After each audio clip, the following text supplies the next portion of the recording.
Still talking about the off-cycle elections that happened over the weekend, a civil society organization, YIAGA Africa, has raised the alarm over the discovery of election results from a polling unit in Kogi State that was forged before the conclusion of the exercise. The results were said to have emanated from polling unit 004, any ward of Oguri, Mangogo area of the state.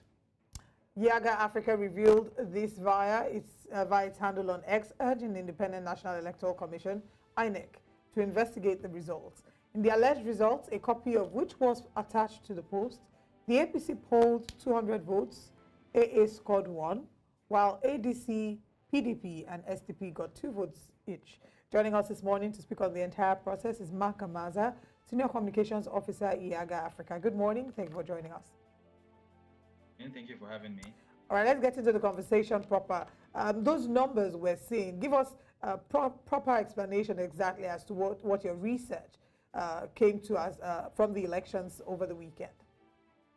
Okay, so as you know, YIAGA Africa deployed observers, polling unit observers in Kogi and Imo State. And in Kogi State, we flagged not one, actually, but 2 polling units, one in Ogbonmwan local government and the other in Okehi local government, where there were pre-filled result sheets at the polling units. And we raised the alarm because it raised a lot of questions about the credibility of the elections when result sheets are filled before the conclusion of the result of the elections, before it's sorted and counted. So that's and we asked INEC to look into it. There's been a response from INEC, but we don't know the outcome of the investigation or inquiry that INEC is making. It's also very likely there'll be other result sheets, similar incidences, but we can speak to these 2 because these 2 were seen and verified by our own observers. Yeah, I mean, but it was not the only challenge, that YIAGA Africa noticed, across the elections. There were, of course, still places where the allegations of vote buying. I remember that there was a report of somebody who was shot, allegedly, who was trying to steal ballot boxes and was shot by security personnel. So there was, also allegations of vote buying. There were places where, like you've mentioned, result sheets were filled before the elections, even commenced, and many other irregularities that were spotted, in these 3 states. Do these things, of course, trouble you with regards, what we describe as free, fair, and credible elections? Yeah, they do trouble us. I agree that it's not just the pre-filled result sheets. In Imo State, for example, also noted where elections did not take place and yet there were results uploaded to the IREF, to the INEC results viewing portal, with results from those polling units. And this kind of incidences plus vote buying, they do affect the credibility of the elections. And these are things that we keep asking and focusing on INEC to make sure to keep them in check, to make sure that they don't happen. And we'll keep doing that. So it goes beyond just the pre-filled result sheets. It goes beyond that.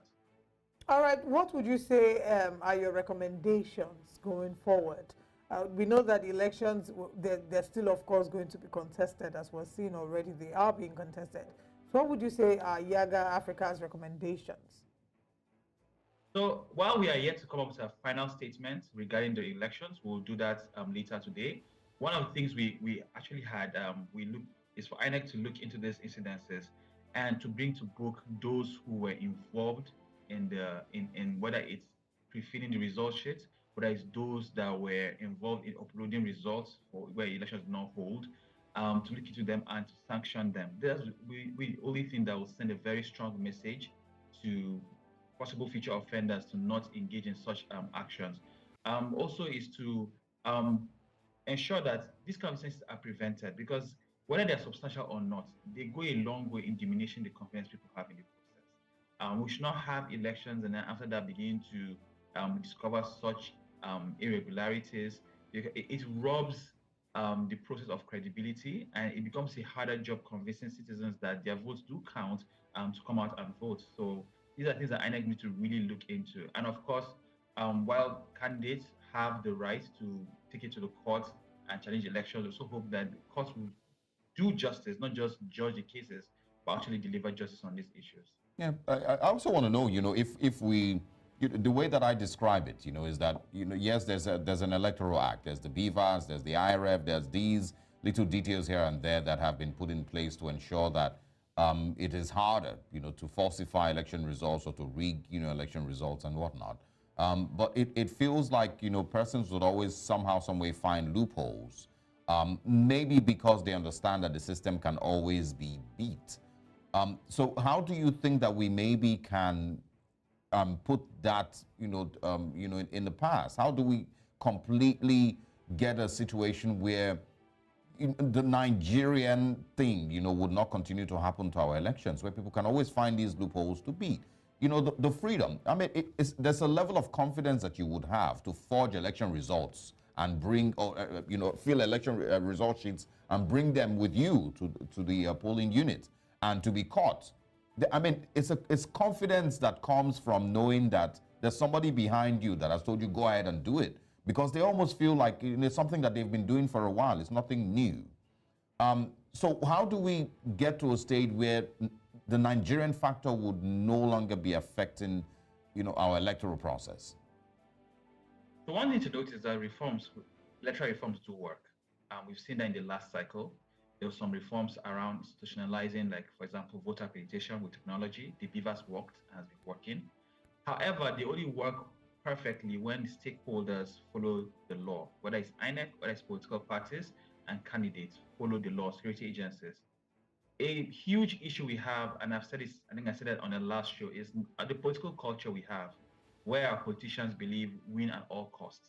And despite these reforms and these laws, they still look for ways to loopholes to advance their own cause, either to make it, for example, maybe invalidate elections in opposition strongholds, or see how they can sneak in fake results, and so on and so forth.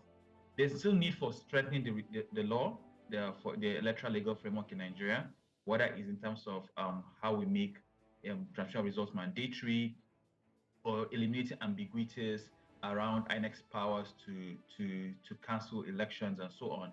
But overall is that need to change that political culture, that attitude that our politicians have and our parties have, that win at all costs is a good thing, or approach election as though it were a war and seek to win it at no matter what it takes.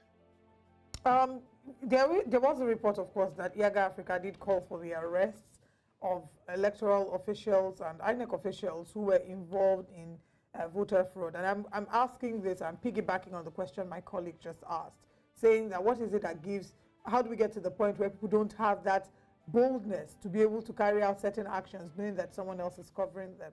And you've called for an arrest. Do you really see that arrest happening? Or do you think, as usual, it will be one of those situations that will be swept under the carpet and you're just speaking up for the sake of speaking up? So one of the things that will really send a message, like I said earlier, is in terms of meting out consequences for bad behavior, where INEC officials or other officials have been found to have engaged in electoral malpractice, is for them being taken to court, being prosecuted. That's happened in the past. From the 2019 elections, as at last year, there were still returning officers and other polling officers, officials that were being sanctioned in court. However, that must be done in a very, very visible manner. That visibility that should be given to such cases is what will send a strong message. We're hoping the INEC takes up the challenge or the ask we have made of them in terms of sanctioning these people involved in these malpractices, and will continue to sustain the pressure on them until that is done. Until then, fingers crossed, we hope that they do, but most importantly, that they also seem to be doing that, no matter whose ox is being gored. Overall, also, is to see how not just the people that are involved in the malpractice are punished, but the ultimate beneficiaries. The persons that came with those pre-filled result sheets or were buying votes are not the beneficiaries of those actions.